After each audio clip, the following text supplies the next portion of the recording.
How to strengthen your singing voice. To be a great singer, you have to take care of your body both while singing and while resting.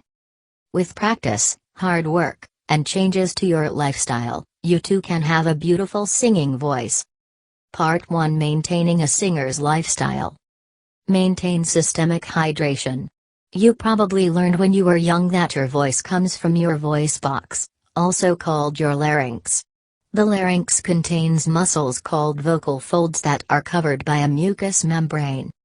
For your vocal folds to vibrate properly and produce a clear voice, you must keep the mucous membrane hydrated.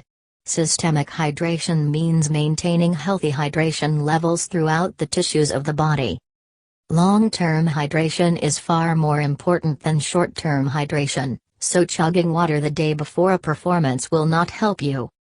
Drink, at minimum, 8 glasses of pure water, not tea, not soft drinks, every day. Avoid dehydrating drink that contain alcohol and caffeine. Drink extra water to compensate for alcohol or caffeine if you drink them. Avoid all carbonated drinks, even uncaffeinated ones, if they give you reflux. Practice topical hydration. Besides keeping your tissues internally hydrated, you can also keep your vocal cords moist and healthy through external means. Sip your 8 glasses of water throughout the day instead large amounts at once. This will ensure consistent external hydration. Chew gum and suck on hard candies to keep our salivary glands engaged. Swallow saliva from time to clean out your throat without clearing it, which is bad for your vocal cords. Maintain a humid environment. If you live in a dry climate, you can purchase a personal steam inhaler at a pharmacy or hold a hot wet towel over your mouth and nose for a few minutes. Rest your voice consistently. You may love singing, but if you want to do it well, you need to take breaks from time to time. Just as athletes rest muscle groups for a day before working them out again, you need to rest the muscles that produce your voice to avoid injuring them through overwork. If you practice or perform 3 days in a row, take 1 day off. If you practice or perform 5 days in a row, take 2 days off. Avoid speaking unnecessarily on a day-to-day basis if you have a rigorous singing schedule. Don't smoke. Inhaling any kind of smoke, whether first or second hand, dries out the vocal folds. Smoking can also decrease saliva production, which is important for tropical hydration, and increase acid reflux, which can irritate throat tissues. The most important effects, though, are decreased lung capacity and function and increased coughing. Maintain a healthy lifestyle. Your instrument is your body, so you have to take care of it. Obesity is correlated with poor breath control, which is one of the most important skills a singer must master, so keep your weight down through a healthy diet and lifestyle. Avoid dairy products that create excess mucus that causes you to clear your throat. Avoid excessive caffeine or alcohol, both of which dehydrate the body. Eat enough protein to handle the workout your vocal muscles are wearing out through regular use. Exercise regularly, both to keep your weight down and to improve your lung capacity and breath control. Part 2: Controlling your breath. Understand how breathing works. The most important muscle to be aware of is your diaphragm, a dome-shaped muscle that stretches across the bottom of the rib cage. Contracting the diaphragm, inhaling, pushes down on the stomach and intestines to make room for air, and lowers air pressure in your chest, allowing you to take air into your lungs. To exhale, you can simply relax your diaphragm, which allows the air to leave your chest cavity at a natural rate, or you keep your diaphragm engaged against the stomach and intestines to control the rate of exhalation. The latter is very important for singing. Be aware of your breathing. To improve your breath control, you need to be completely in tune with the entrance and exit of air from your body. Find a quiet, distraction-free environment where you can sit for a few minutes every day and just focus on how inhaling and exhaling feels in your body. Practice pulling your breath down into your body. Many people take very shallow breaths that will not help you breathe, so you need to learn how to breathe in a way that makes best use of your lung capabilities. Inhale slowly and deeply, feeling the air move downward through your mouth and throat and into your body. Imagine that the air is very heavy. Visualize pushing it all the way down below your belly button before letting yourself exhale. As you go through repetitions, inhale more quickly. Continue to imagine the air being heavy and pushing it down into your stomach.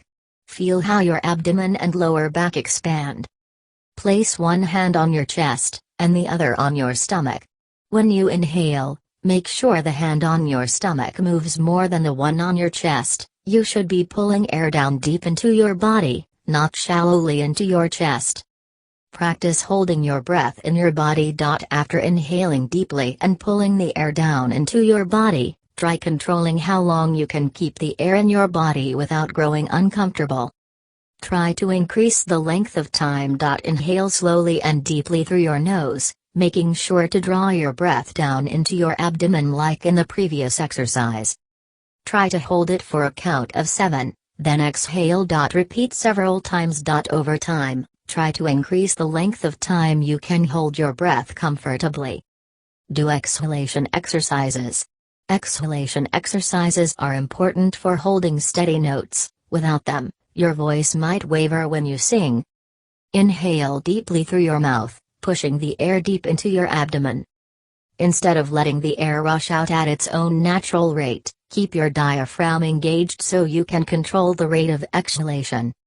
Take 8 seconds to expel all the air from your chest. Once you've exhaled, contract your abdominal muscles to push any remaining air from your lungs. One of the most important parts of improving our breathing is making sure we exhale completely. Part 3: Exercising your voice. Do vocal warm-ups before singing. You wouldn't start running before you stretched out, because you could strain and injure the muscles in your leg. The same principle applies to the muscles involved with singing. Before you put your vocal cords through the stress of some serious singing, you want to make sure you warm up your voice so you don't strain it. Humming is a good way to ease into full-throated singing. Before you begin singing, practice some scales in a hum. Lip trilling warms up the muscles involved with exhalation to prepare them for the controlled breathing required by singing. Keeping your lips pressed together, push air through them to create the sound we associate with being cold. Move through your scales in this manner. Practice your scales. Although singing songs is your ultimate goal, you should practice every day on plain old scales. This will help you gain control of your voice, stay on target with pitch, and move more easily between both adjacent and disparate notes. Listen to YouTube videos to make sure you're matching your pitch appropriately to the actual notes you should be hitting. Practice singing scales higher and lower than your most comfortable octave to increase your range. Practice pitching exercises. Pitching exercises like step intervals help you to move easily between notes without losing pitch. Intervals are the distance between two notes, and there are many different exercises you can do that take you through a wide range of vocal exercises.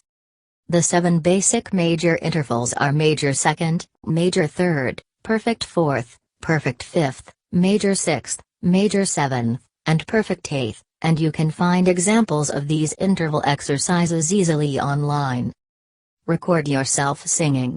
Sometimes, it's difficult to hear how we actually sound while we're singing.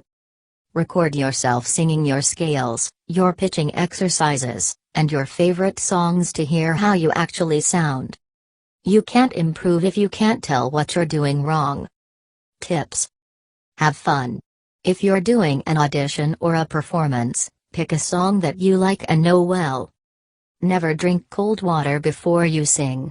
It will shock your vocal cords and make you sound terrible. Try room temperature water, but warm tea is the best. Don't be afraid of your voice. If you don't think you can hit a note, try it anyway. You never know. When moving on to singing words, enunciate. The clearer you are, the better you'll sound. Do not try to sound pretty. That will cause you to sound breathy instead. Study all vocal registers and resonators. Try an exercise where you hum along with a song. Then say the lyrics of that song on the right pitch. This will help you sound more clear.